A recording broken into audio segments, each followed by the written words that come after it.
करें, जिन्होंने असंख्य यातनाएं झेली, परेशानियां झेली, इवन जजिया भी दिया, लेकिन धर्म परिवर्तन नहीं किया, और जिनके कारण हम उपाध्याय, पांडे, शुक्ला, यादव, पटेल, त्रिवेदी, गुप्ता, चतुर्वेदी, सर्राफ, पोद्दार आज हम बने हुए हैं। ये जो कुछ हम हैं, जो हमारा सरनेम है, ये हमारा नहीं है, हमारे उन पूर्वजों का है। अगर उन्होंने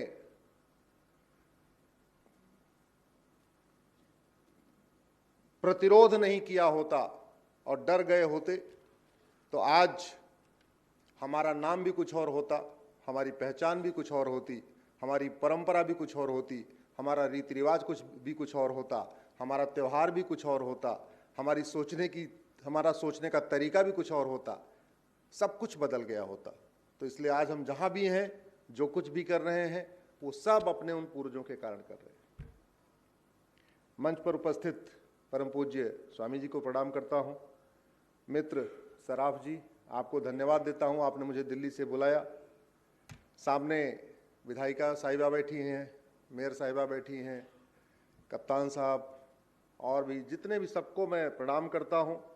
जो हमारे छोटे बच्चे बैठे हैं उनको अपना आशीर्वाद भेंट करता हूं। ये ब्रह्मपुर की कार्यक्रम हो रहा है, पहले होता था 9 दिन का, बंद हो गया, अभी फिर शुरू हुआ। आपने शुरू किया, उसके लिए आपको धन्यवाद देता हूं। आज आपने जो विषय रखा है राम राज्य, आखिर पूरी दुनिया में, भारत में ही नहीं, राम राज्य की ही बात क्यों होती है? कृष्ण राज्य की बात नहीं होती, चंद्रगुप्त राज्य की बात नहीं होती, युधिष्ठिर राज्य की बात नहीं होती। राजा तो बहुत हुए, 5000 साल पहले भी राजा हुए, 2000 साल पहले भी राजा हुए, 3000 साल पहले भी राजा हुए। विक्रमादित्य राज्य की बात क्यों नहीं होती? राम राज्य की ही बात क्यों होती है? आपको राम राज्य को समझना है तो रामचरितमानस या वाल्मीकि रामायण का उत्तरकांड पढ़िए। नहीं दरिद्र को दुखी न दीन्हा, कोई दरिद्र और दुखी था ही नहीं, नहीं कोई अबुध न लक्षणहीन, कोई अनपढ़ अनाड़ी भी नहीं था, सब पढ़े लिखे थे। एक नारी व्रत, जरा सोचिए, 2024 में चर्चा हो रही है यूनिफॉर्म सिविल कोड होना चाहिए कि नहीं होना चाहिए, आएगा कि नहीं आएगा, तो आएगा तो कब आएगा? एक नारी व्रत, हजारों साल पहले भगवान श्री राम ने एक पति एक पत्नी का नियम लागू किया, और उनको मर्यादा पुरुषोत्तम इसलिए कहते हैं, और पूरी दुनिया में राम राज्य की चर्चा इसलिए होती है कि प्रजा को तो उन्होंने बाद में इंप्लीमेंट कराया, पहले अपने ऊपर लागू कर लिया। भगवान श्री राम ने एक विवाह किया, लक्ष्मण जी ने एक विवाह किया, भरत जी ने एक विवाह किया, और शत्रुघ्न जी ने एक विवाह किया। नहीं तो आप उस समय बहुविवाह होता था, और राम तो चक्रवर्ती नरेश थे। ऐसा कल्पना करिए, उस जमाने में ऐसा कौन राजा होगा जो भगवान श्री राम को अपना दामाद बनाना नहीं चाहता होगा? और उस समय जबकि बहुविवाह की प्रथा थी, इसके बावजूद उन्होंने नहीं किया। क्यों? क्योंकि मानव इतिहास में सबसे पहले एक पति एक पत्नी का नियम लागू करने वाले भगवान श्री राम है। राम राज्य की चर्चा इसलिए होती है क्योंकि मानव इतिहास में सबसे पहले पॉपुलेशन कंट्रोल पॉलिसी लागू करने वाले भगवान श्री राम हैं। भगवान श्री राम के 2 बच्चे, लक्ष्मण जी के 2 बच्चे, भरत जी के 2 बच्चे, शत्रुघ्न जी के 2 बच्चे।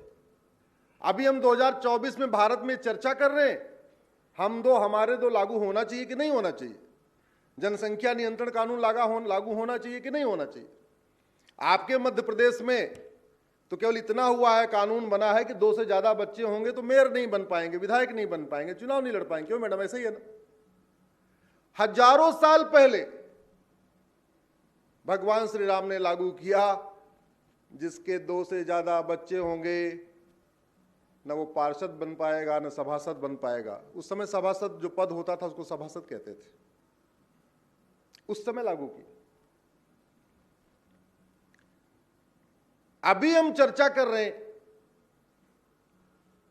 कि क्या भारत में one nation one education system होना चाहिए, one nation one education board होना चाहिए, यूनिफॉर्म एजुकेशन होना चाहिए, क्या देश में सभी बच्चों की किताब एक होनी चाहिए।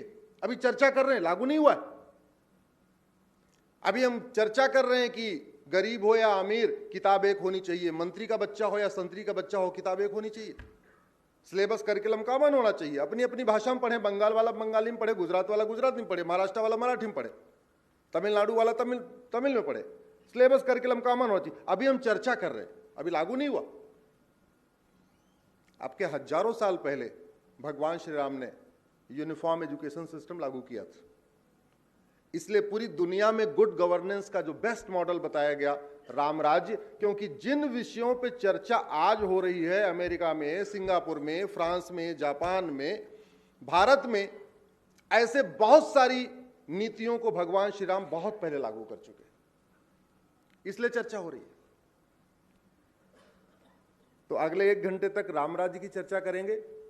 बहुत गंभीरता के साथ न सुने, ऐसा न सुने कि आपके हाथ एकदम टाइट हो जाए, आराम से सुने, मस्ती के साथ सुने। संघ में एक पद्धति है कि चुपचाप सुनते हैं, मैं थोड़ा उससे अलग हूं। मैं आपसे जब जब कुछ पूछूंगा तो आपको जोर से उत्तर देना है, और ऐसा उत्तर देना है कि आपकी आवाज यहां तक आ जाए।